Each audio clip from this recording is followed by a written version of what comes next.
Right now, the average debt per person, as you pointed out, in this country is about $60,000. I know there's going to be a difficult next 4 or 5 months for us all because there are a lot of people, both on the Democratic side and I guess what I'll refer to as the Bush Republicans, who feel that $60,000 can get higher. But I'd like to thank you for trying to hold the line on 60. And in this budget over the next couple of years, how much higher do you think that's going to get? Or do you think we can kind of hold it at 60 for now? Or do you expect by the end of this year it's going to be up to 63, 64? Well, it depends, Congressman, on what sort of assumptions we make about what y'all do. I mean, keep in mind, our budget is a message document. It contains the vision of the administration. Y'all control the power of the purse. So when it comes to spending, that will fall to you. I think the CBO baseline number has us adding $9 trillion of debt in the next 8 years. If you allow that to happen by not changing the current law, that's exactly what's going to happen. Okay.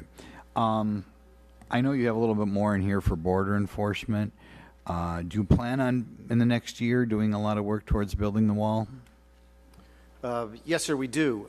We ask for an additional a plus up at the Department of Homeland Security of $4.5 billion, of which 2.6 will go to actual border security.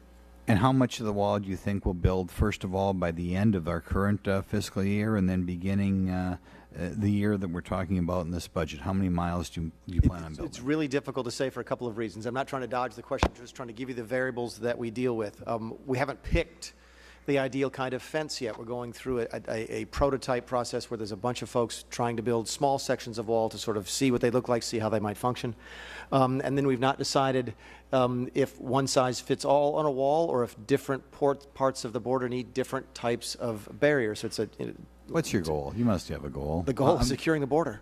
I know. On October 1st of this year, how many miles, if I tell my constituents back home, if I have a town hall meeting? Y'all appropriated 700,000?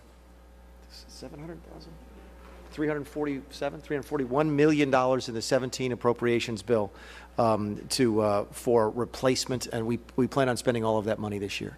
Okay. You have no idea? Guess 100 miles, 500 miles? Mr. No Grothman, idea. Again, it depends on the kind of wall that you build. I think the bollard wall is roughed out at $8 million a mile, but I think that's an all-in cost, and I think it's actually cheaper to do it when you replace wall that's there already because you already own the land, the infrastructure is there. So it's very difficult to give you that number, sir, and I apologize. We can give you our best estimates, though, in writing after the meeting. Why don't you come back and give me an estimate as to when we're going to start building it and how many miles we'll get at the end of this fiscal year? Work is going on today. I mean, work is going on the southern border today. Good. Okay. Next question. I think your increased border enforcement will result in a savings, but I wondered if you could work towards, in 3 areas, work towards the amount of savings we could get if we kept certain immigrants here we wouldn't want here. And I'm thinking of 3 areas. I'm thinking of crime, because we all have heard about stories about crimes committing to people who broke the law to get here. Welfare payments, even though they shouldn't be getting welfare payments, and providing medical care for expensive illegal immigrants coming here.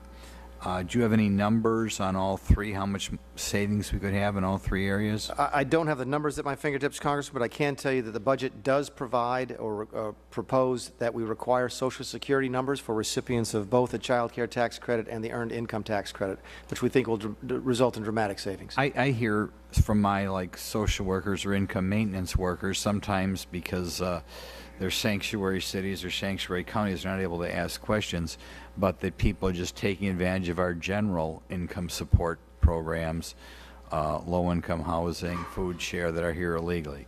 Can we do anything to crack down on those people? Yeah, we also propose, Congressman, as part of the policies contained in the budget, switching from the current lottery system to a merit-based system to assure that folks who come here can actually contribute more quickly to economic growth.